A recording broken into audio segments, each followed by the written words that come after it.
मुजाहिद ने बयान किया, उन्होंने कहा कि मैंने अब्दुर्रहमान बिन अबी लैला से सुना, उनसे काब बिन उजरा रदियल्लाहु अन्हु ने बयान किया कि रसूल करीम सल्लल्लाहु अलैहि वसल्लम हुदैबिया में मेरे पास आकर खड़े हुए तो जुएँ मेरे सर से बराबर गिर रही थीं। आपने फरमाया, ये जुएँ तो तुम्हारे लिए तकलीफ़ देने वाली हैं।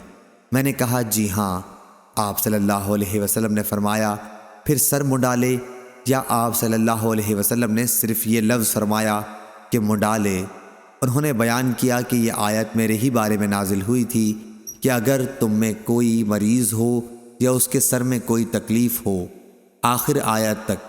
फिर नबी करीम सल्लल्लाहु अलैहि वसल्लम ने फरमाया, 3 दिन के रोज़े रख ले, या एक फ़र्क गल्ले से 6 मिस्कीनों को खाना दे, या जो मयसर हो उसकी क़ुरबानी कर दे।